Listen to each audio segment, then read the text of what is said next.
Hello everyone, welcome to Software Testing Expert Talk series. Today we have a guest who is a delivery manager at one of the reputed organizations. Also, she has more than 14 years of experience in IT industry so far. In her career, she has done Professional Scrum Master Level 1 certification from scrum.org. Plus, she holds Project Management Professional certification, which is also known as PMP from Project Management Institute. Apart from that, she is responsible for managing software development projects, analyzing business requirements, and providing end-to-end solutions covering manufacturing industry domain and gaming domain. She is also involved in pre-sales activities with the company and has prepared RFI and RFP based on the projects she has worked on. Our guest is also the first woman to speak in STET. Our guest is Neelima Wali. Welcome to our show, Neelima. Thank you, Ajay. It is a privilege for me to be on the show. And as you said, I have been working in the IT industry for last 14 years, but just preparing for this session has overall given me a lot of learning about this topic of Agile. And I am privileged to be here presenting this topic to you. Thank you, Neelima. Today, Neelima will share her knowledge of Agile methodology based on her experience while working in organization for subsequent projects. She will guide us through a presentation based on Agile, and then she will demonstrate us how Agile can be used practically in your software projects. Over to you, Neelima. Thanks, Ajay. Let me share my screen. Please go ahead. Okay. I hope you are able to see my screen. Sure, I can. So, as we all know, this session is all about knowing about Agile and specifically about Scrum, how Scrum works in our day-to-day projects. So before we get into the discussion of what is Agile or what is Scrum, it is also important to understand why do we need Agile. And for that, we need to just deep dive into into the traditional project management methods. So let me talk about traditional project management methods. So this is a traditional view of project management. So if I'm a product manager and I'm identifying the needs of the product that the customer wants me to build, then in a traditional approach, I will go like this. I will identify customer needs, understand what customer wants, and identify the users whom to target and how to reach them as a part of understanding the needs. Then establishing those target specification that define the product, what the product is supposed to do. And also these target specifications serve as a translation of customer needs into the technical terms. Then we need to define the high level requirements, defining those requirements in very simple, understandable language. Also developing functional specifications and models, and then creating or developing a development plan, how the development will work, and then handing over the work or the requirements to the development team. Now, from the development team, mainly 1 or 2 people will be involved in requirement gathering. So the first phase of development is requirement gathering. They may have some queries based on their understanding, which product managers will address. So once all the requirements are understood and signed off by the product manager, the architecture of the product will be designed. So now the role of the BA, the business analysts who have gathered all the requirements, will hand over those requirements to the architecture team, and architecture team may be a set of high level lead level people will create an architecture of the product and then they will hand over to the development team. Some of the architects who have designed the system will be part of the coding team, and some will move on to some other project. Then the development will happen for the project, and coding is mostly one of the longest phase of the whole process of project implementation. So coding will be done, and then testing of that product will be done. And once the testing is complete, the product is ready to be released to the market. All these, I'll say all these phases are sequential in manner. So nothing will come before, or nothing will overlap each other. So all these phases will be sequential to each other. So if the product, all these phases will take, if not years, at least few months to complete the product and release the product to market. Right.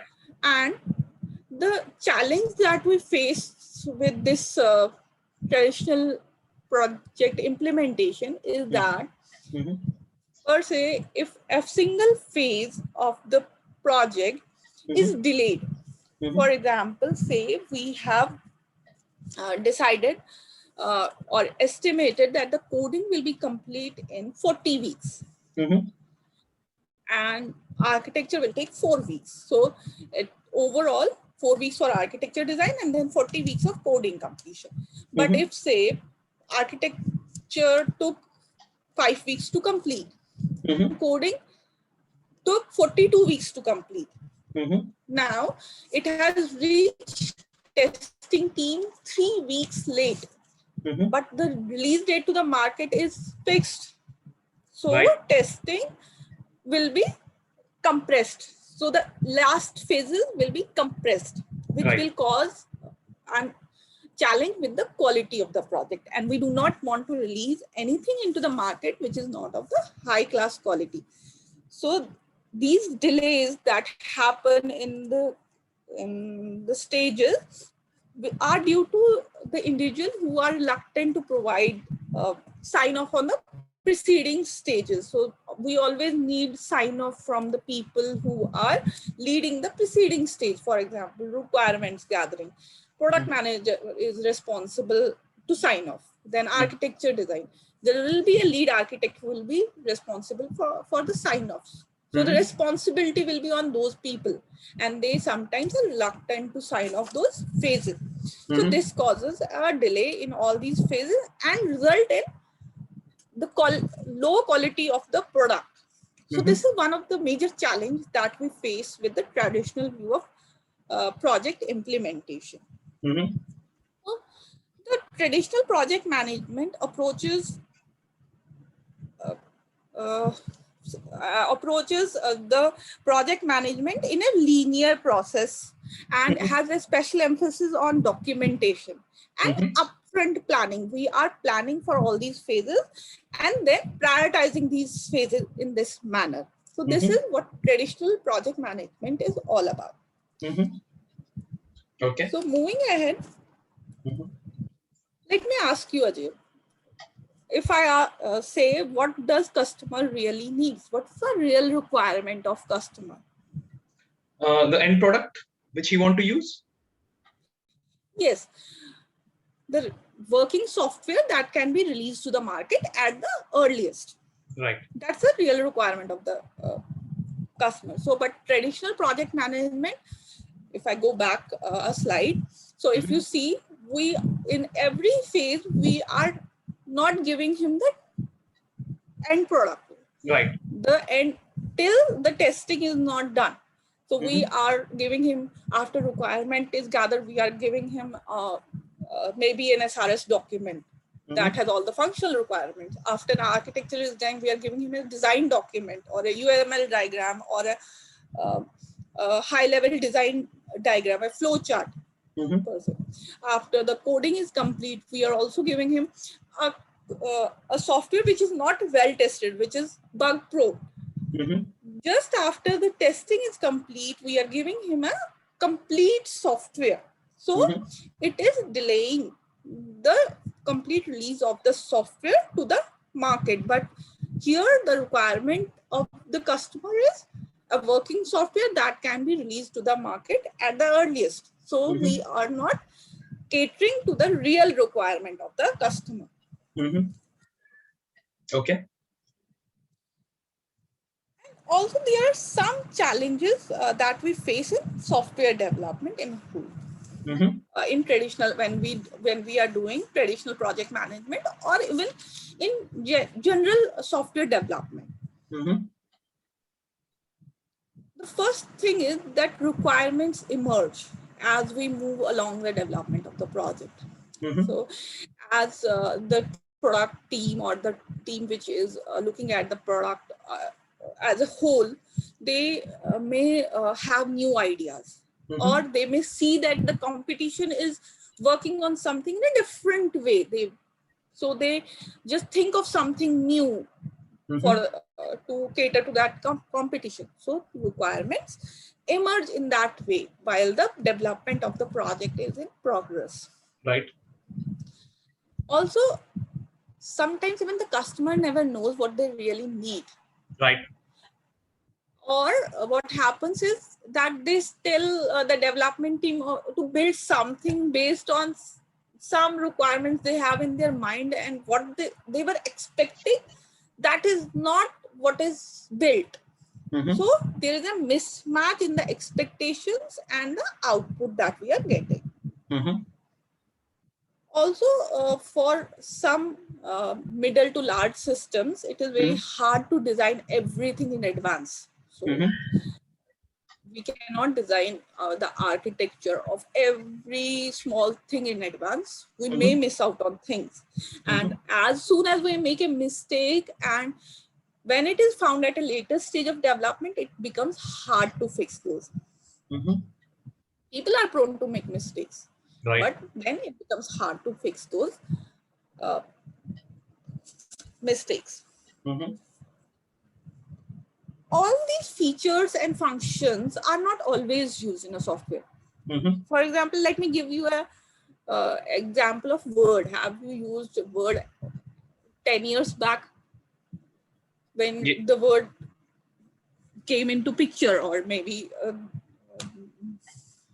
that at that time? Have you ever seen Word, how it looked like, and now how it is looking? It was very traditional, and now it's actually it consists a lot of features these days. Right. And you may not have, or even I have not used all the features of Word that are there.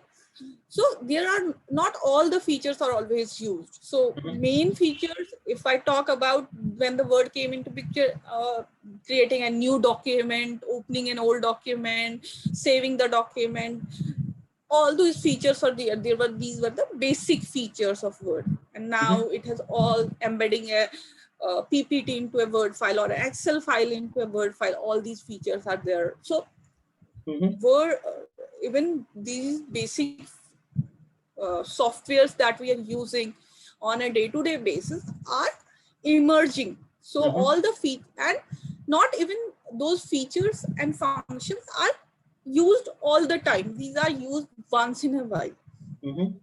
So if we can cater to those features which are always used, for example, creating a new document, opening an old document, saving a file, these are always used features.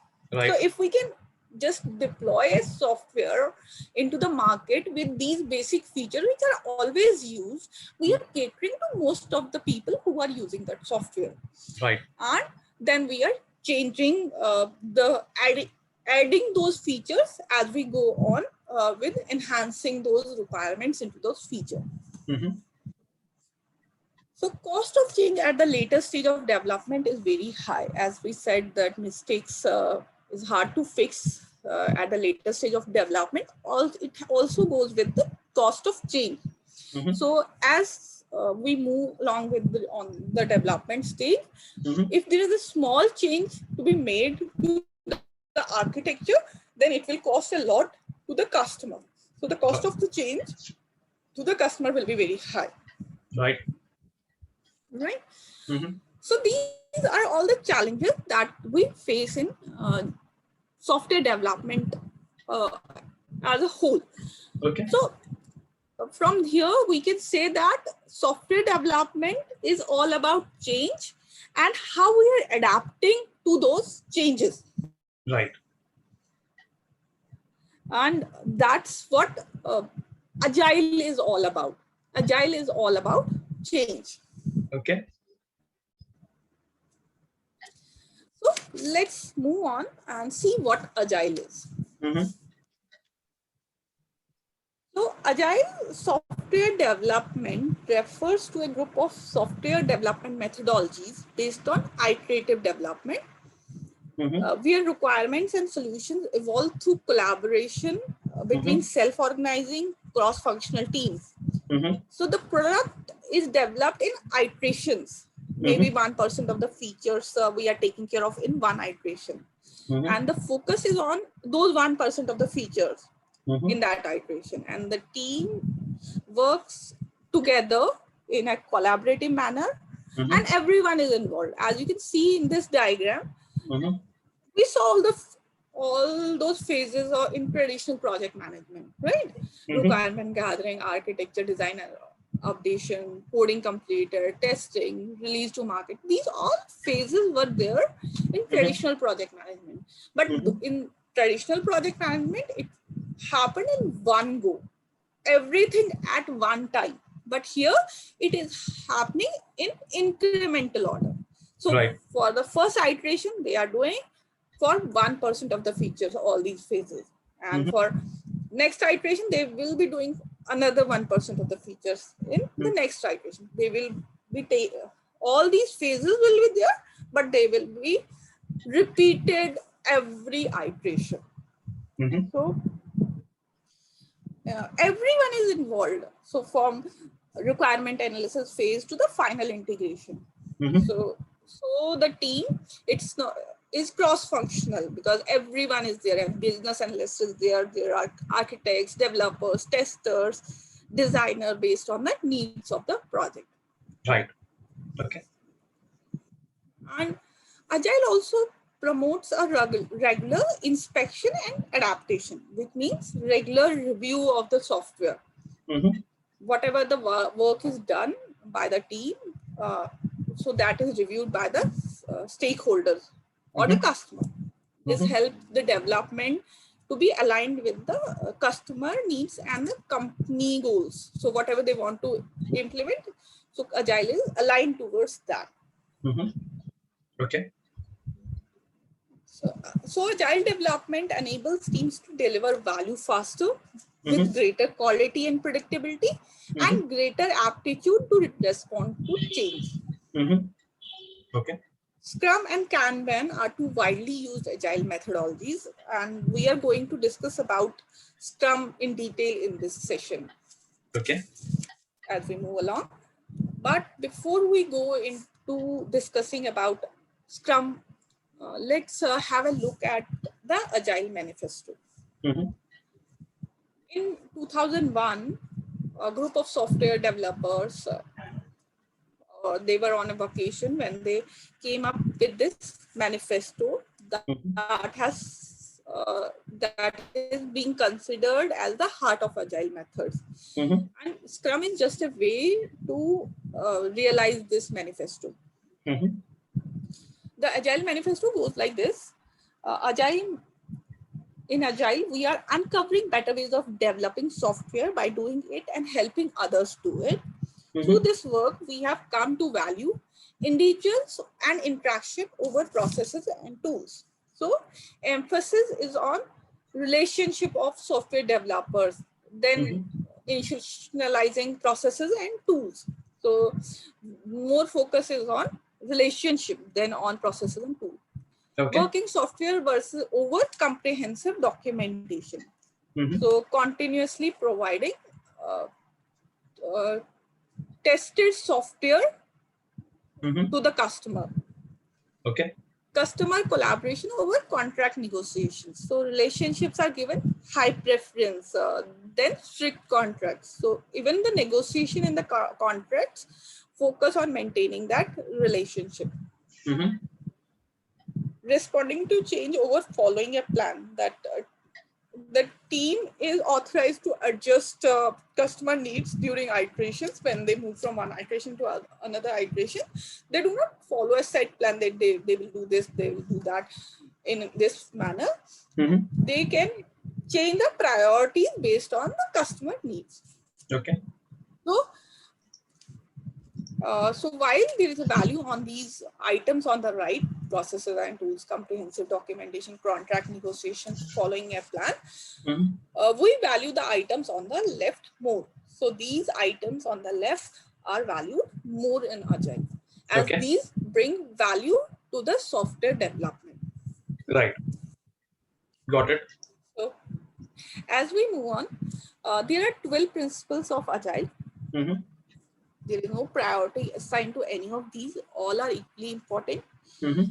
These can be also be referred from Agile Manifesto.org. So you can, if you want, I can read out these, or you can just go through these Agile principles here or on Agile Manifesto.org at any given point in time. Okay. So we are moving to Scrum now. Do you have any questions so far, Ajay? So my question came from tester's point of view, like where does the role of tester takes place during this agile methodology? So testers, so they can contribute to the whole agile development process even before the developers even write a single line of code. As Agile says, the team has to be cross-functional. They do not say that every member in the team is a team member. It's not a tester or a developer or a BA. So everyone is equally responsible for the development, final development and release of the product. Right. But how tester can contribute? Testers can gather information from the product owners. As we will move on with Scrum, I'll explain these roles as well, but they can gather information, help with the requirement analysis and management, and also help to design the acceptance criteria of the user story or the features that we are going to build. So in Agile, testing begins on day one. So they can even write the test scenarios or automation test cases for whatever they are going to test in future in that iteration. They can do that. So that's the role of the testers in Agile. Okay, got it. Shall we move ahead? Yeah, please go ahead. Okay. So moving on with Scrum. Scrum is a project management method of the Agile group. It's the most widely used one. And this is how the Scrum works as a whole. So this picture depicts how Scrum works. So the business representatives, they have already agreed to build something. A customer says that I want to build something for the organization, and he discusses that with business representatives and come up with a vision statement and a product roadmap for that product that they want to build. Okay. So this vision statement and product roadmap will be provided so that it can define and describe the vision and goal of the project. And this vision and product roadmap is not a part of the Scrum, but they are important parts of managing the project. So they are these two things are outside the scope of the project.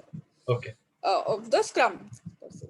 So the product owner. So product owner is one of the roles that we'll discuss later. Gather these user requirements and turn them into deliverables or features, which we call user stories. And all these user stories or features make up a product backlog. Okay. In Scrum, we do not wait till the product backlog is 100% full and 100% defined. We just start with the with the development of the product. As soon as the product backlog has enough stories to start with first sprint, and all the user stories in that sprint are defined. And then we keep on updating the product backlog during the phase of the project. Now, heart of this Scrum is a sprint, and a sprint is a time box of 1 month or less duration.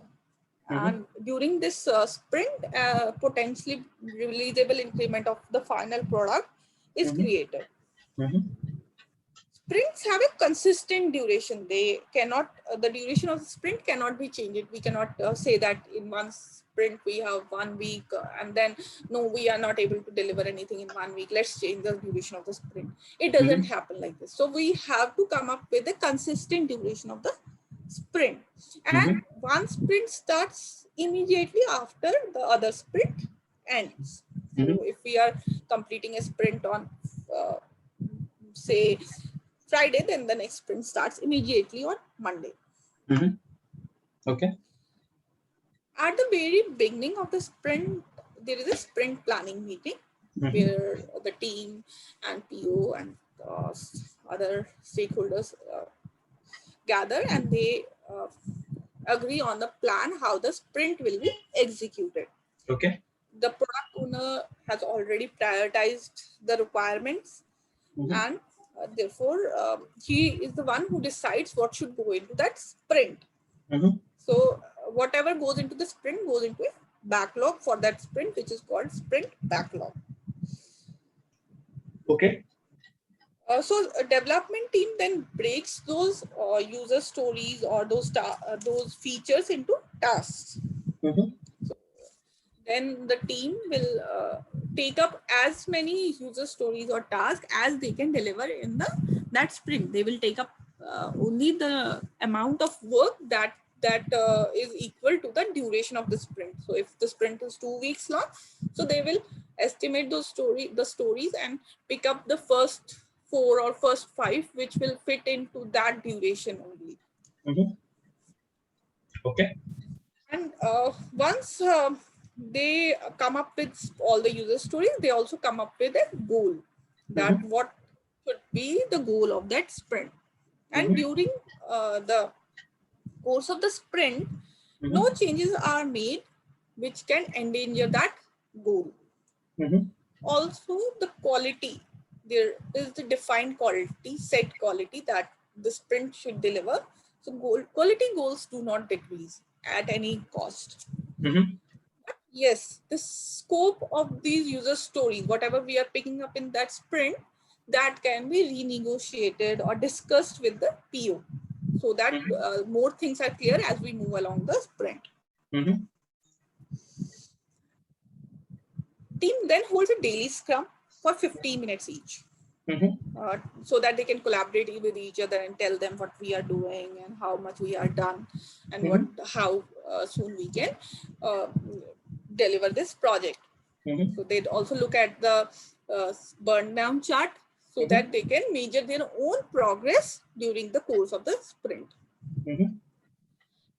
At the end of the sprint, the team demonstrates the completed stories or the product, whatever they have created, to the customer in a sprint demo.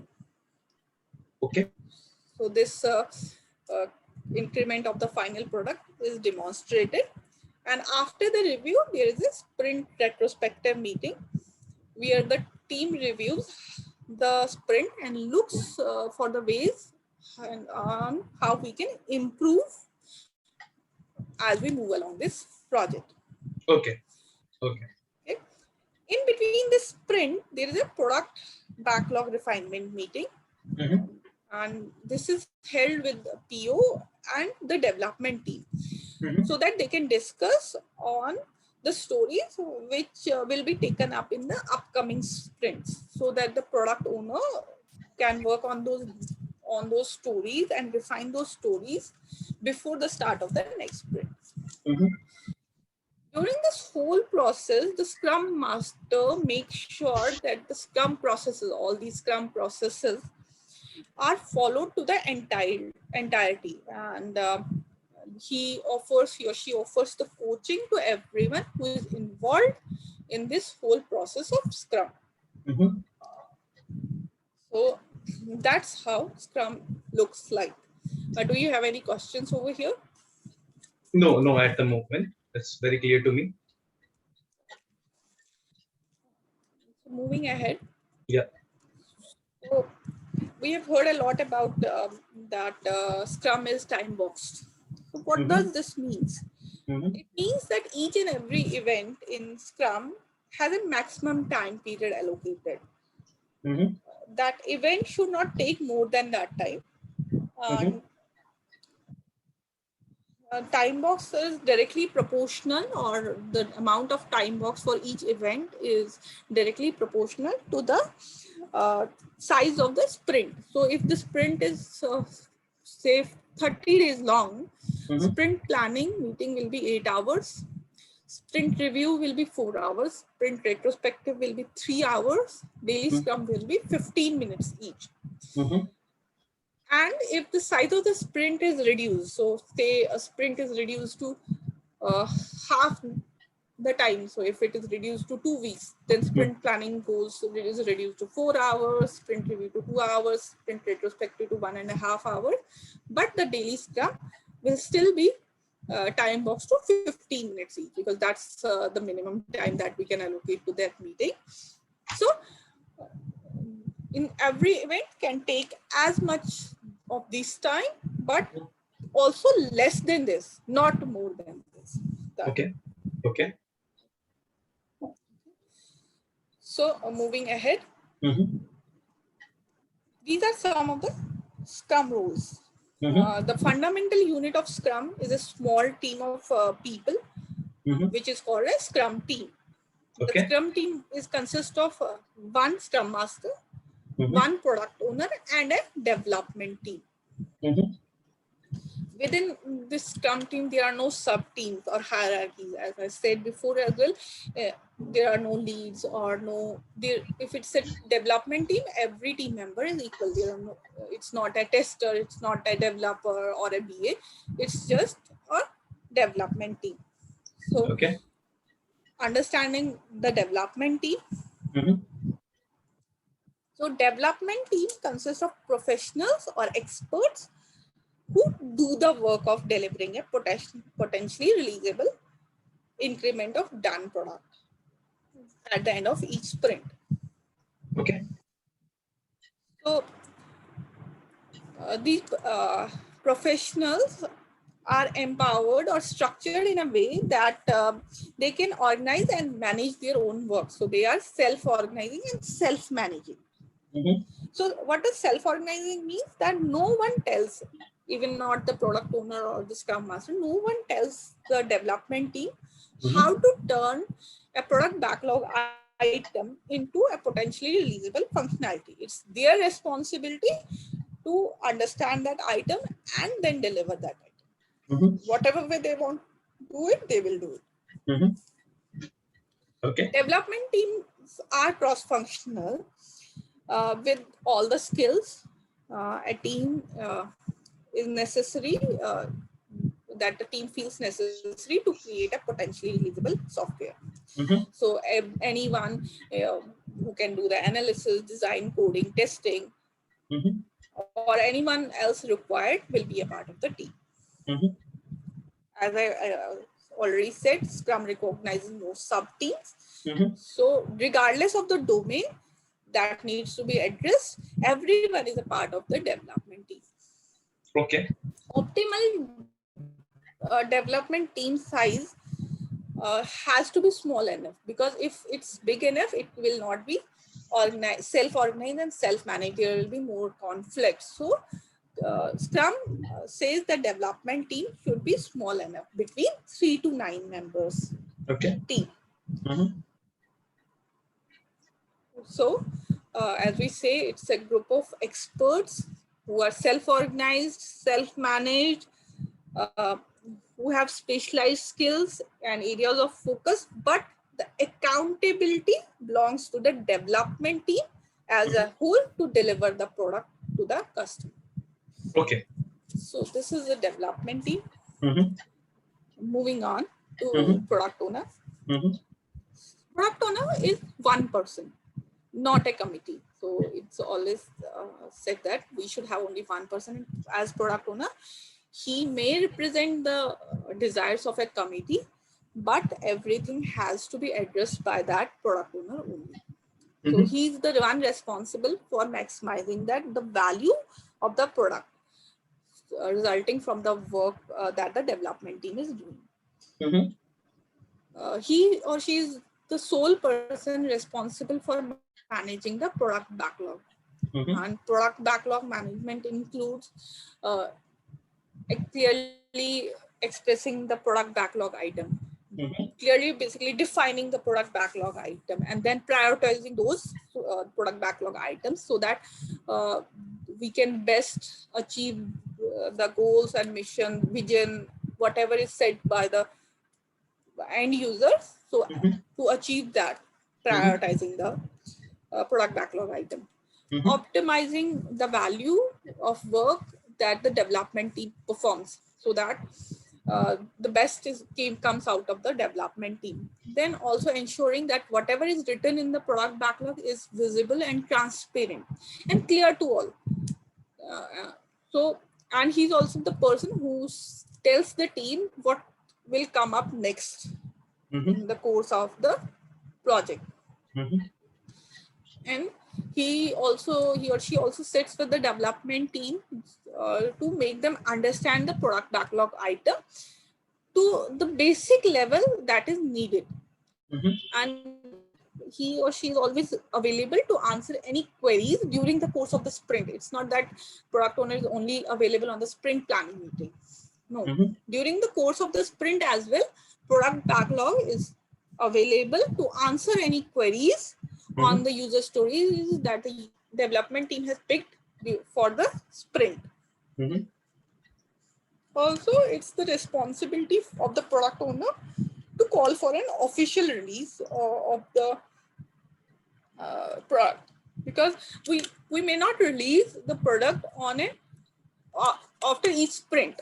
Mm-hmm. So product is always released based on the market needs, so that return on investment is maximum, and also the competition, whatever the competition is in market. So the releases are decided based on that. So it's product and owner's responsibility to ensure that the release is done so that we are getting maximum benefit from that release. Okay. Mm-hmm. That's all for that's the role of the product owner. Moving on to the next very important role, that is the Scrum Master. Okay. Scrum Master is responsible for promoting and supporting Scrum as defined in the Scrum Guide. Scrum Guide is basically the guide written by the people who have introduced Scrum to us, and it's freely available on scrum.org. Anyone can refer to that.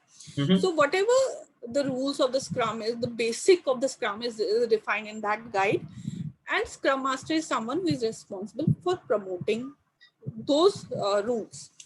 Okay. So he's accountable for the Scrum team's effectiveness, that whatever is delivered by Scrum team is effectively delivered. He's the servant leader. Servant leaders is a term that is very much used these days, but servant leader may be a person with the qualities like who is responsible, humble, collaborative, committed, influential, and knowledgeable. These are some of the qualities of a servant leader. Ideally, there is only one person per Scrum team who can play the role of a Scrum Master, and he or she is 100% dedicated to that role.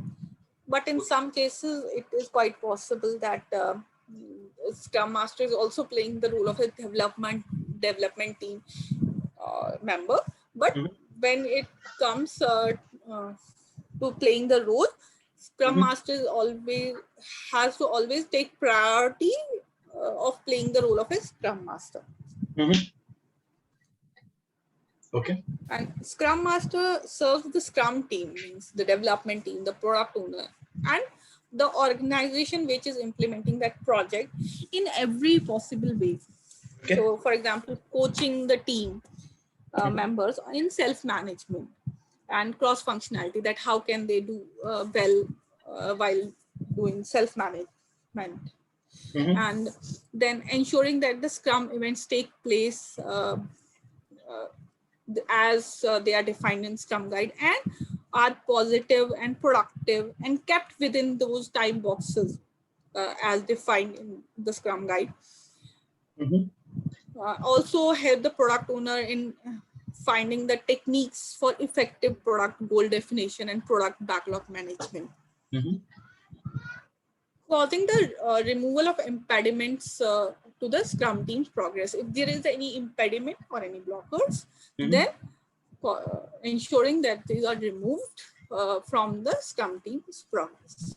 So these are the basic roles, and these are the only 3 roles that are defined in Scrum. There is no other role defined in Scrum other than the development team, product owner, and the Scrum Master. Okay. So these are the 3 roles. And do you have any questions till now? So I was just wondering about the sprint. So we were discussing about sprint in previous slides. So just want to know what would be the ideal duration of a Scrum sprint. So Scrum guidelines state that sprint length should not exceed 4 weeks, as anything beyond 4 weeks is too long. So it should not exceed 4 weeks, but an ideal duration is 2 weeks, which is not too short and not too long. So I'll say 2 weeks is the ideal duration of a sprint.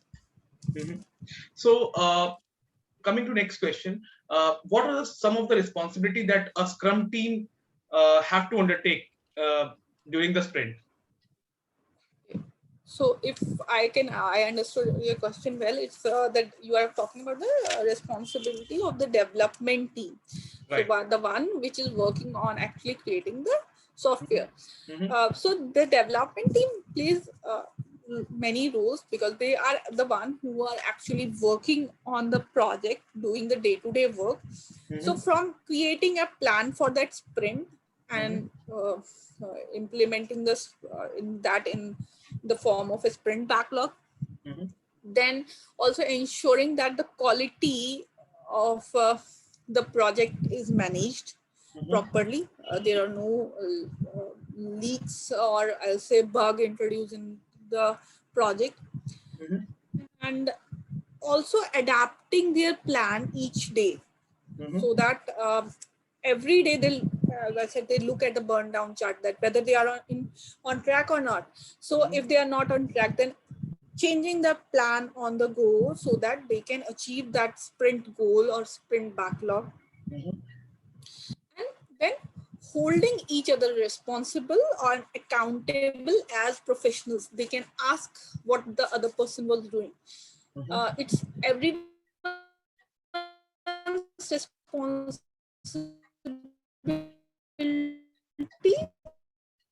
to ensure hold each other responsible for that, or accountable, not responsible, but accountable for that as professionals, and help each other implement or deliver the project in a timely manner.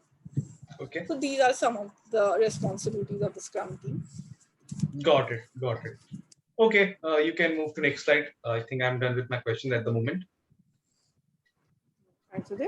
So moving on, I am moving to the Scrum events. So Scrum is a container of all these events. Each event in Scrum is a formal opportunity to basically inspect and adapt. So we review and then we adapt as based on what we have done so far. So, and to reduce the complexity of each of these events, since there are multiple events, so each event is held at the same time and at the same place, so that one of the complexity of just having to reschedule the meetings and then doing it at different places is reduced. So it's done at the same place and at the same time every sprint or every day. Okay. So these are the Scrum events: sprint planning, daily Scrum, sprint review, sprint retrospective, and product backlog refinement. I'll go through these events one by one. So the first event in the sprint is sprint planning meeting. So I think planning is the first thing we do when we start with anything. It is time boxed to 8 hours for a 1 month sprint and is shorter for the shorter sprints. Okay. How this happens is that product owner has already ranked and ordered the product backlog based on the value of the items. So we look at the product backlog. So whatever the items are there. So, and also look at the existing product that we have already implemented. So there may be some changes that came up in the last review, and those are also added to the product backlog.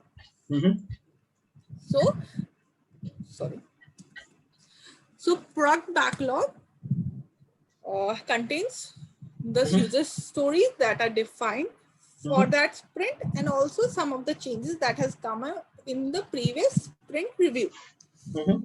And the product owner ensures that the stories and items are well understood by the development team. The development team selects an appropriate number of items from the top of the product backlog because it's already prioritized. So we always pick up from the top and put them into the sprint backlog so that those can be delivered in the current sprint. The amount of work that the team is estimating is equal to the amount of the sprint size, almost equal to the amount of the sprint size. So whatever the capacity of the sprint of that development team is in that sprint is equal to the amount of work we are picking. Okay. And after the items are selected, the Scrum team will define the sprint goal. The sprint goal is an objective that should be met within the sprint through the implementation of the sprint backlog. So what we are going to achieve in that sprint. So at the end of the sprint planning meeting, this is the output we are getting. We are getting a sprint backlog which has the plan of what we are going to deliver and how we are going to deliver it, and also the goal of that sprint. Okay. Moving on, as we are talking a lot about backlog items. So these backlog items are basically defined in the form of a story. And this is what a story is, a user story. A user story is an informal or general explanation of a software feature written from the perspective of the end user. Its purpose is to articulate how a software feature will provide value to the customer. It's the smallest unit of the work in Agile framework or Scrum. And it does not represent a complete feature. It's an end goal or a part of the feature which is expressed in a simple language or from the software user's perspective. And user stories are basically a few sentences in the simple language that basically explains the desired outcome from an action. Okay. When we are defining the user stories, we do not go into much detail. We just write down a statement and then we add on to those requirements once those user stories are discussed, when PO and discuss those stories with other stakeholders, or the product owner discusses those stories with development team. The requirements are added to the user stories. So the size of the story should be such that it can be completed in one sprint. It should not be big enough to go into multiple sprints. If it's big enough, then we have to break the user story so that it can be defined in as different user stories, and the outcome of those two user stories are different. And these user stories are broken down into tasks by the development team when they start working on these stories. Okay. As user stories are often expressed in simple sentence and they have a structure, and the structure goes like this. As a persona, this persona is basically a role. So as a user or as an admin member, but this persona is an actual human being. It's not a machine, it's not a software, it's an actual human being who is actually using that software. I want to, there is an action, I will do an action, and based on that action something will happen. The user or whatever the persona is, whatever the role is, that role will perform an action, and based on that action there will be a benefit, so that a result happens. This is how a user story is defined. So as we are talking about sprint planning and user stories a lot, let me go into Jira and explain to you how these user stories are written, and also explain how we are using Jira in Scrum implementation. Okay, please so go ahead. let me just switch my screen to Jira. Are you able to see my screen? I can still see the user stories at the moment. I couldn't see the Jira. Let me stop sharing and reshare again. Please go ahead.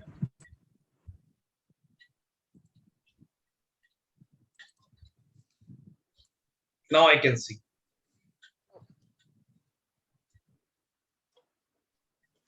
So I have just created one of the project. It's just for the test purpose. It's an online shopping store that I have created in Jira. So if you go to the settings of this soft project, you can see that it's just, I have not defined anything, but you people can define what they want out of this project. They can define the description of this project as well. They can add people to this project, that whoever are working on this project, who is the product owner, who is the development team, who is the Scrum Master. So those roles can be defined for that project. So this is the project that I have created, but I have not defined all these things for that matter. So this is the board that I have created for this project. So it is a Scrum board which I have created. If you want to create one such board, you can just go to create board. You can, there are two methods by which we can create boards. One is Scrum board, another is Kanban board. It completely depends on the project you are running. If you are running a Kanban kind of a project, you can create a Kanban board, otherwise create a Scrum board. I have created a Scrum board over here. So now if I go to this roadmap, what we can define here, that when which epic can be delivered or which feature can be delivered, and you can define those features over here, whatever features are there in that project. Okay. And then there is a backlog of user stories in the backlog of the project. Okay. So these are some of the user stories that I've created for just for the learning purpose. So if you see, there is a sprint already in progress. That's sprint 2, which is already in progress for the sprint. So this started on 17th of April and will go till 1st of May. So when the sprint started, the team sat down with the product owner and they discussed each and every story with the product owner. So for example, this is the story that says, as a user, I want to see a page that shows detailed information about a product, such as a price, high-level abstract, or user review, etc., along with the thumbnail photos of the product. So these are the information that I want to see whenever the user selects the product. Okay. So this is a page that needs to be designed or created. So this is the description of, this is basically a user story. Then in that user story, we have defined the acceptance criteria, that what we need from that user story, what it takes to accept that story when we complete that story. Right. Based on this acceptance criteria, the testing team, the tester members in the team will write the test cases as well, or the test scenarios, what they need to test. Okay. So maybe this is a high level acceptance criteria that I have explained, defined for this user story. And then based on the acceptance criteria, on the discussion with the product owner, so say this, when I saw this story as a development team member, the first thing came to my mind, what should be the design of this web page? So is the web page already present? So no, it is not there. Then I need to design a web page. So the first task will go like design a web page. Then what about the product information? I have to fetch that information from the database. So fetch that information. Next task. Then fetch rating of the product from the, so I have to also show the rating of the product. I have to display the pictures of the product. Then once all this information is available to me, I have to complete the development. Then as a testing team member, they will write the test cases, they will create a test plan, they will do the testing, there will be code review, code merge, integration testing. So all these will be the tasks that will be done as a part of this user story on a whole. So this is a high level way of doing a sprint planning meeting. So this is how a sprint planning meeting is done. So once this story is discussed, okay, now estimate this story. We have estimated this story to 8 story points. Sometimes based on the estimation of this task, these tasks. So this, maybe this designing a web page will take 2 days of our work. Going back, fetching this information will take 4 hours. So if I look at all these tasks, so I'll come up with the estimation of this story, and based on that, story points are defined for this story. Okay. And we'll go and discuss each and every story in that manner. We'll discuss each story, see if the acceptance criteria is there, discuss the acceptance criteria, then create the task, then estimate those tasks. And based on the task estimation, we will give estimation to stories. Okay. Now, once the sprint is started, since this is already started sprint, so this will show in the active sprint. So if you see here, there are 1 story which is in progress, and the other 3 stories are still in to do. Right. So this story is in progress, and most of the tasks of this story are already done. And once we even complete with this integration testing thing, we'll move this to done, and it will just pop up this message that all the subtasks of the parent issue is done. Then do we want to update the user story as well? So as soon as I say update, this story of mine will also be done, move to done. Okay. So now my story is done. I'll move on to the next story, and we can move that story to in progress from here. So this is in progress now. Okay. So normally we create the user story task for this story and move those tasks in progress. But since the task for this user story I have not created, so I am moving the user story itself into in progress. Got it. Got it. So this is how the sprint looks.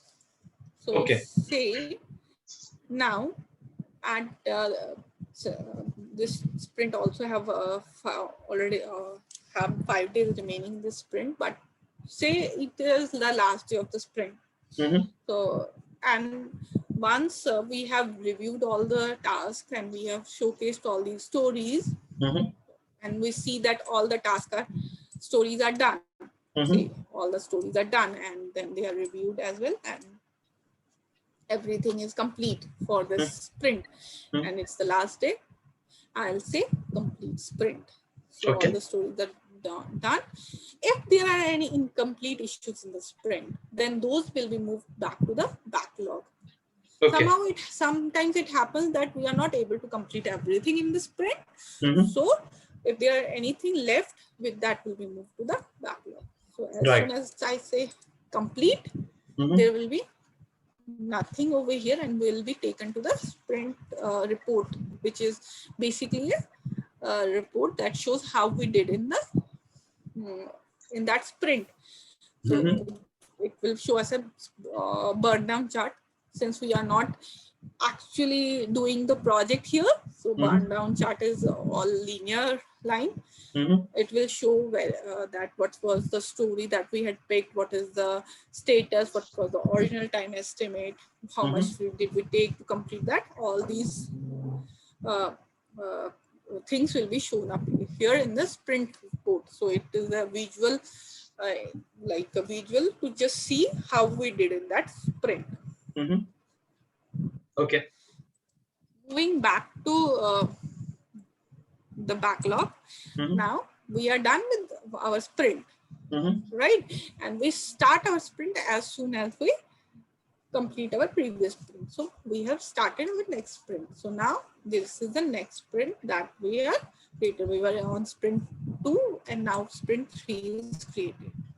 And now what we can do is we can just go ahead, we can discuss on these stories with the PO in the sprint planning meeting, estimate those stories and move those stories to sprint 3 one by one.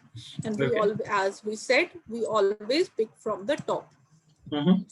So if there are issues, and based on our discussion with the PO, we may move the next item before the previous one, before the first one, but it's always advisable to just confirm with PO once we are moving stories to the sprint.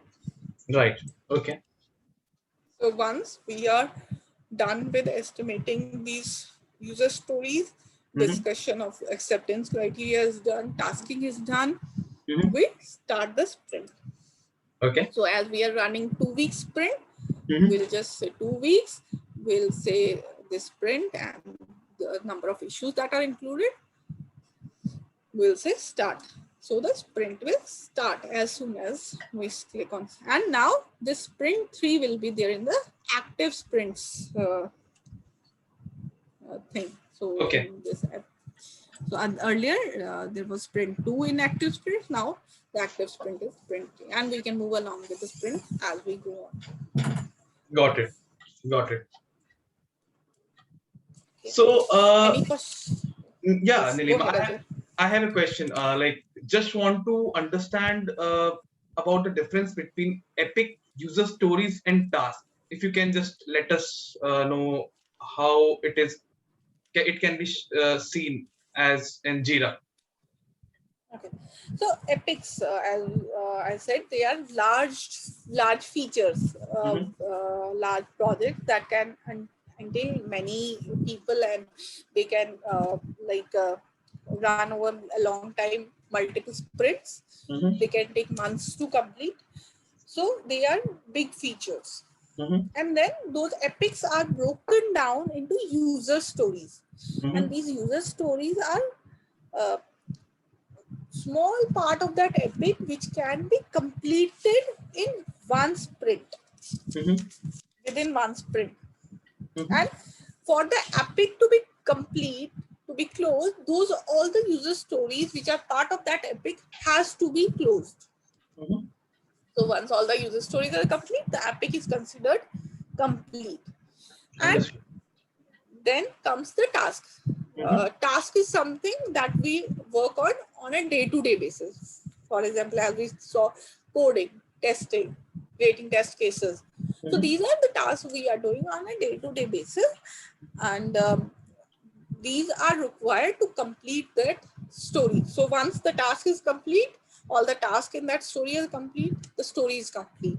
And once all the stories in an epic is complete, the epic is complete. So the hierarchy goes like this. Got it. Okay. Understood.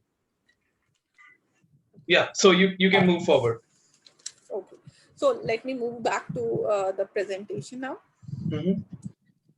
So as we were discussing on the user stories, so there can be most of the user stories in the project were written on the from a user's perspective, but it can be something written from other people's perspective as well who are using the software. For example, in an online shopping store, it can be an admin who is using that online shopping store, buyer who is using that store.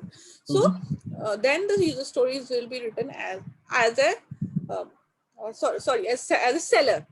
So as a seller, I want to do this so that something can happen. Or as a manager, I want to generate a report so that I can understand which departments need more resources. So these are certain personas that are there for which user stories are written.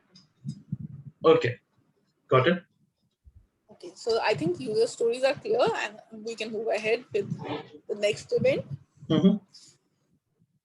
So the next event in a sprint is daily scrum or stand-up, as we call it, and which is normally a 15-minute meeting, which happens daily. So development team meets every day once and inspect the work that they have done since the last meeting. And they just synchronize their work, what they were doing, and they plan for the next 24 hours. To avoid complexity, daily scrum is held at the same time and at the same place. Mostly there are 3 questions that each member of the team answers. It's what I did yesterday, what I will do today, what are the impediments, or what is blocking me. Okay. If I am blocked at some place. Okay. Development team should monitor sprint progress each day. So they monitor it through a sprint board. So it is very important to have our sprint board visible during the course of the Scrum meeting. So they can also see the burn down chart to track the remaining work for the sprint and check if they are on track and they are going to complete all those items before the end of the sprint. If they feel that there is something which cannot be completed, they have to raise that risk for the sprint, or they have to take a proper action to just come back on track. Full team presence is required in that meeting. It's advisable that everyone is present. PO need not be present, but if he or she is present, he should not participate. The PO can just be a listener to that meeting and cannot actually participate in that meeting. Okay. So this is a daily scrum or stand-up. Moving on, the next is sprint review. The purpose of the sprint review is to inspect the outcome of the sprint and determine any future adaptations or changes. The Scrum team presents the result of the work to key stakeholder and progress towards the product goal is discussed.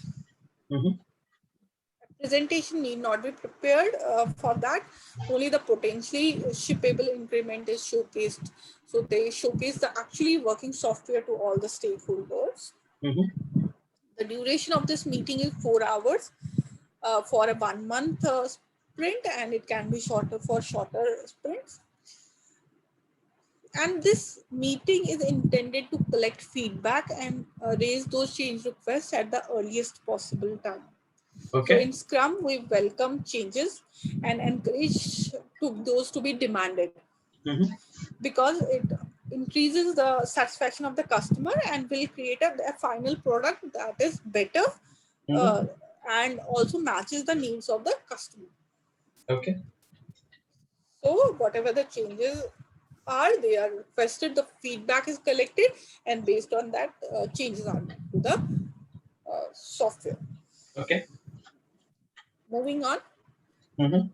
Uh, now, not only the implementation or changes are requested in the software, we also look for the ways of improving the way we are working. It does not matter how small the improvement is, we always look for ways to improve. This meeting, the sprint retrospective meeting, is an opportunity to formally do that.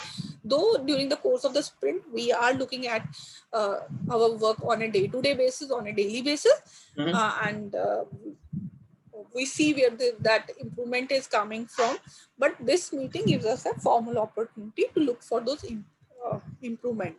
We review and inspect the sprint with respect to people, relationship, processes, and tools, whatever we are using in that sprint, and then identify the ways of improvement in any of these, so that those can be implemented in the next sprint.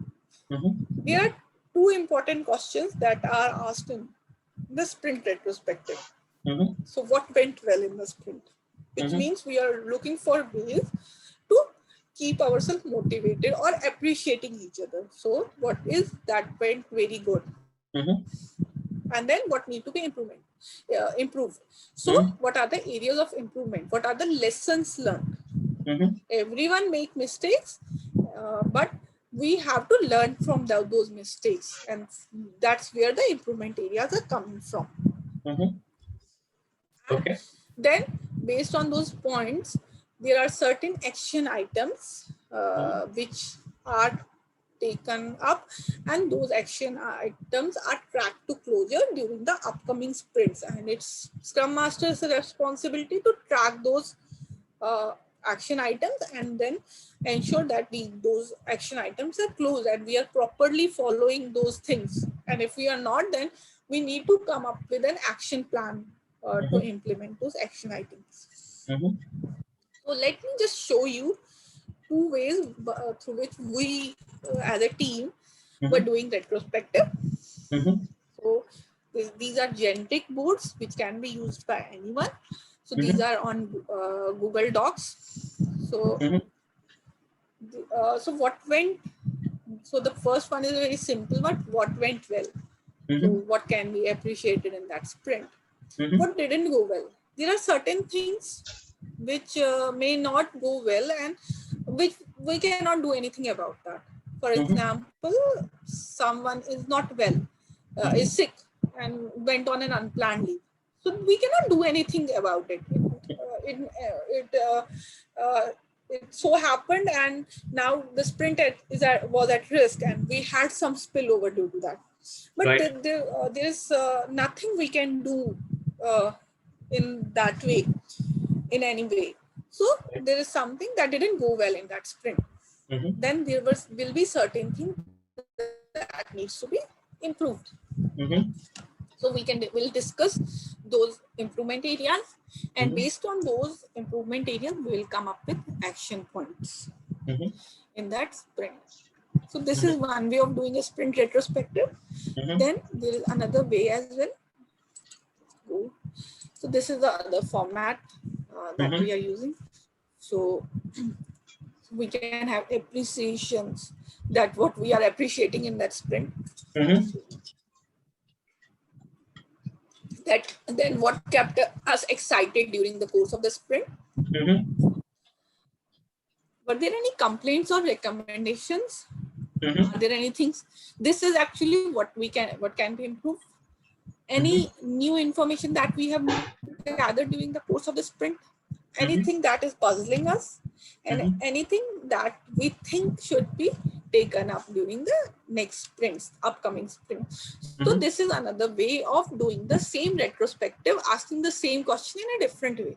The questions remain the same, but we are asking those questions in a different way.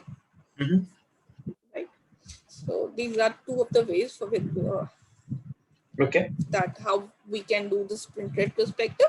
But in any way, we have to come up with some action items which can be tracked and then closed as we move along the sprints. Right. Okay. Right. Okay. Yeah. Moving along. The next meeting is product backlog grooming. So it's the act of reviewing and revising product backlog items, which involves adding details and estimations and then priority to the product backlog items.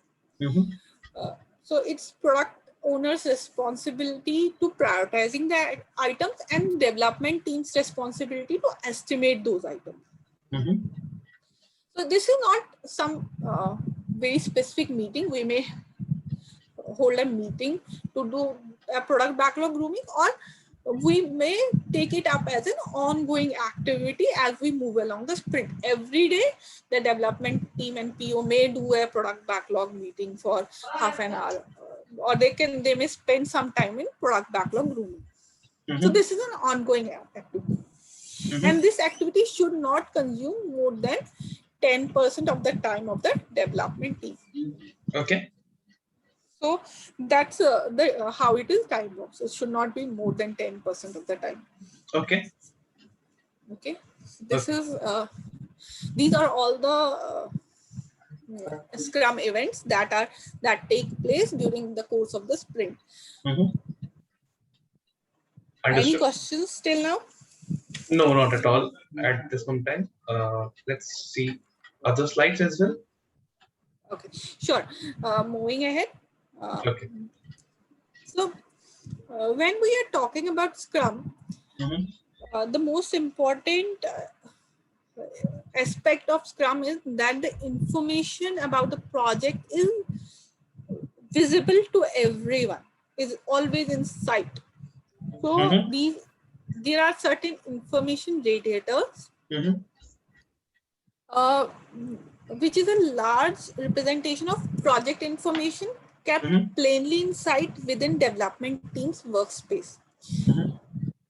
So this information is shared with all the team members, stakeholders, and this information is continuously updated. And the purpose of this information radiators is to help keep the team focused on what really needs their attention. So if there is some story which is not on track, then obviously that story is something that needs their attention, and to promote transparency, that everyone is on the same page about the project. No one knows a different status of the project and the others know it differently. It just helps in transparency. Okay. So to make information radiators useful, the information that is there must be precise and accurate. So there should not be any information that is not accurate on the information radiator, which can be achieved by continuously updating the information. If the information is not continuously updated, it becomes irrelevant to use that information radiator. Then the information radiators should be created in such way that they are easily readable. So they should be simple enough to be read. Everyone should be able to understand those. And then they should be easily accessible and visible to all the stakeholders. So it's since not everyone is working from the same place these days, so it's always advisable to create digital or online information radiators. And one example we gave is Jira. So the board is there. The burn down chart is there, the sprint report is there, backlog is there. So everything is visible to all the stakeholders. The roadmap is on the Jira. So everyone can picturize what's going on and how that will be, that will result in a project or a product. And whether we are on track or not at any given point in time. Okay. Then there are two very important information radiators that we use in Agile. That are sprint burn down and the release burn down. These are forms of burn down charts that are used in Agile. Moving on to sprint burn down first. So sprint burn down chart is a graphical representation of the work remaining to do versus the time. So how much time we are left in that sprint and how much work we are left in that sprint. So the time is always on the horizontal axis and the sum of the estimations in days or in story points is on the vertical axis. So here I have just an example of a sprint burn down chart where sum of task estimation in days is over here on the vertical axis, and the horizontal axis we have the timeline of the sprint. So in this example we have 20-day sprint. So if you see this blue line shows the idle time that we should take to close the sprint. That on after first day this much amount of work should be closed. Then after this much amount of work should be remaining. After third this much. But if we look at the actual task remaining, we'll see that when we completed our day 1, we were off track. We were not even we were not able to close as much work as was required. Then on day 2, the gap increased. But on day 3, we were a bit closer to what was expected from us. 4, 5, 6. On day 7, we were able to match the expectations. And then we were on track for a couple of days. Even we were doing better than what we had to do. That kept remained the same till day 14. On day 15, again, we became off track.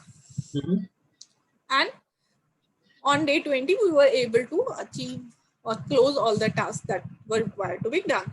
So this shows our progress during the course of the sprint. And if we are viewing this burn down on a daily basis, we will be able to judge or see whether we are on track or not for that sprint. Okay. Yeah.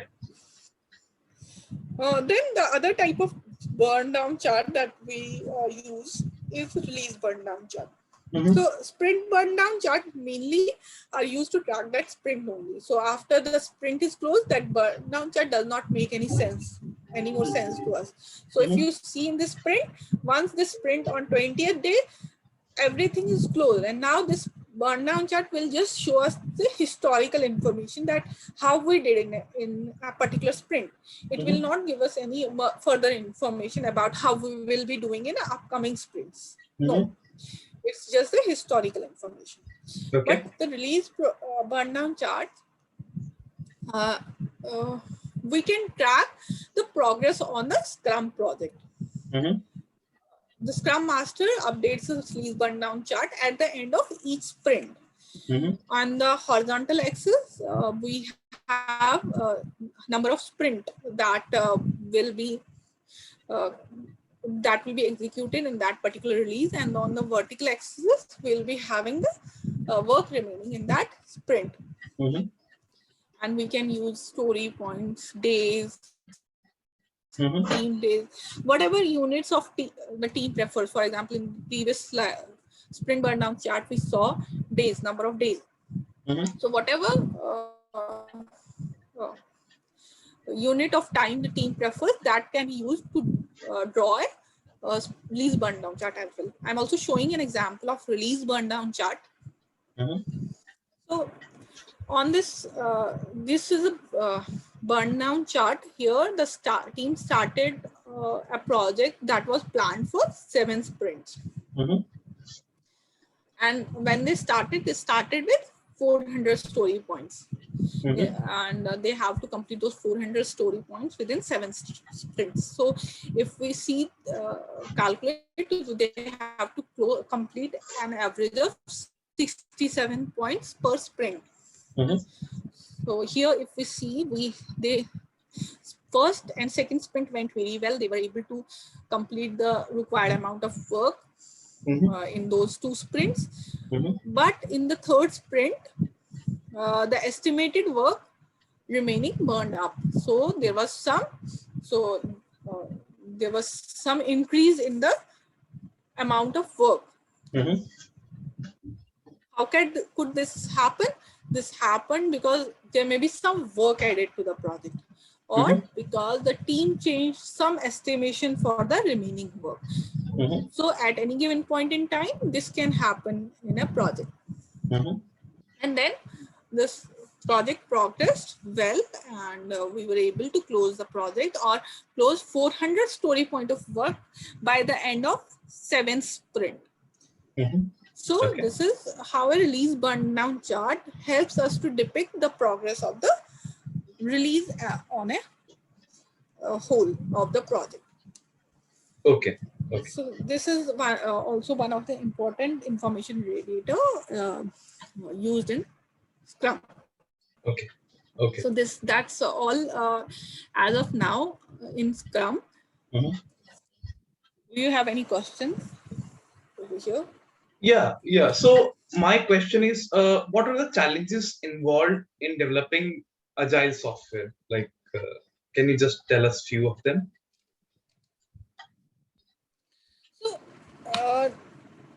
some of the challenges in not implementation, but how we are implementing Agile, we can face challenges in that. For example, having a self-managed team or self-organized team is one of the challenges of having in implementing an Agile or a Scrum methodology. Because in Agile, no one tells the team how they have to work or how they have to implement anything. But sometimes for the team, it's very hard to just grasp that thing. So that becomes one of the challenge.